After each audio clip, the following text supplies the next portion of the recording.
마테오복음 12장 33절에서 37절. 말과 마음. 좋은 열매를 얻으려거든 좋은 나무를 길러라. 나무가 나쁘면 열매도 나쁘다. 열매를 보아 나무를 알 수 있다.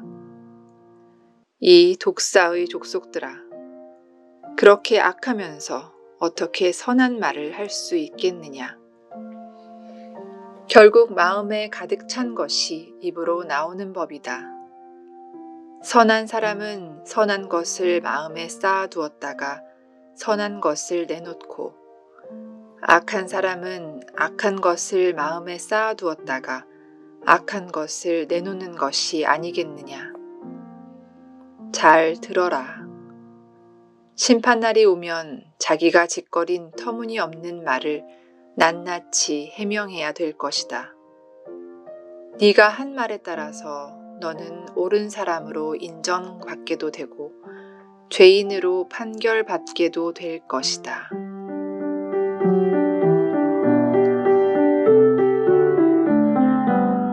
요 근래 신심운동하는 분들 중에 소위 가계치유란 것을 하는 분들이 생겼습니다. 가계치유란 자신의 가계 안의 어떤 조상들이 한이 풀리지 않은 상태에 있거나 지은 죄가 있을 때 좋지 않은 영향이 현재에 미치기 때문에 미사나 기도를 통하여 풀어야 한다는 논리입니다. 얼핏 생각하기에는 의미가 있는 듯이 들리기도 합니다. 그렇지만 영성적으로는 아주 건강하지 못하고 이단적인 요소까지 포함되어 있습니다. 우선 교리상으로 봅시다. 개인의 죄는 개인이 하느님 앞에서 심판을 받는다고 합니다. 또한 영세를 받으면 개인의 죄가 주님의 십자가상 죽음으로 사함을 받는다고 믿는 것이 우리의 신앙입니다. 그런데 조상들의 죄가 후손들에게 전가된다고 하는 것은 가톨릭 신앙이 아닙니다. 심리치료 면에서도 가계치유는 좋지 않은 결과를 낳는다고 봅니다.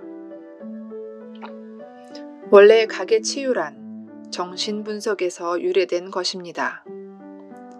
사람은 어린 시절 어른들로부터 받은 것에 의해서 자아 정체성이 형성됩니다.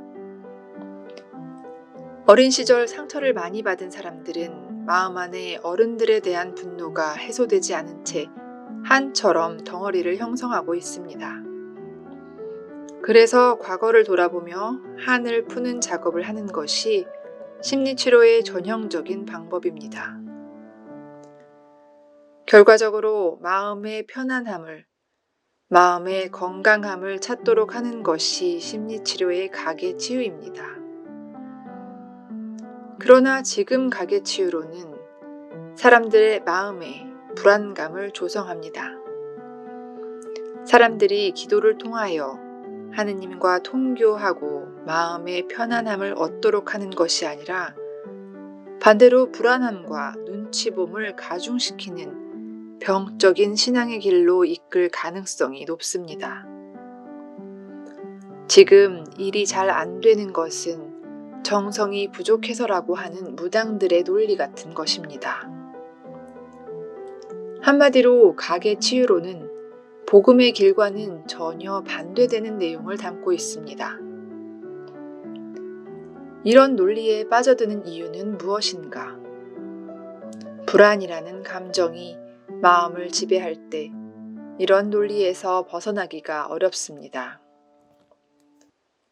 조상들의 잘못을 대속하기 위한 무엇을 하기 이전에 자신의 불안감이 어디에서 유래되었는지 살펴보아야 합니다. 전쟁사가 클라우저비츠의 전쟁론에 이런 말이 나옵니다. 우리가 정말 유념해야 할 말이기에 올립니다.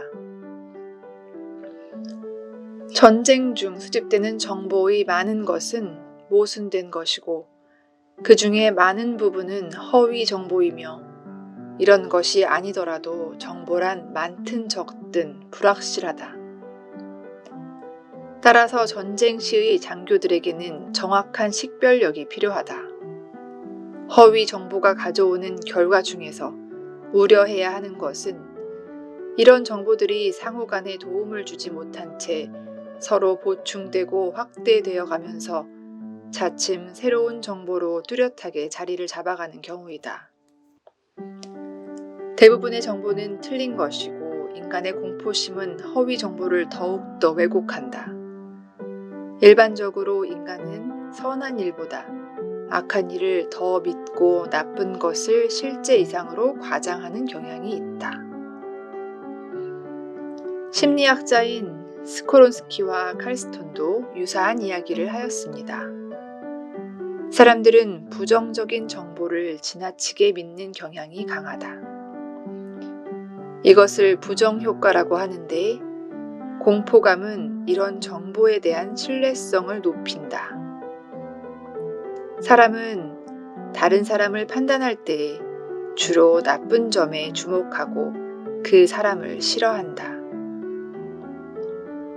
심리학자인 쿤다는 말하길 사람의 판단은 기대나 욕구에 영향을 받기에 자신의 기대와 욕구에 적합한 사실만을 수집하려는 경향이 강하다.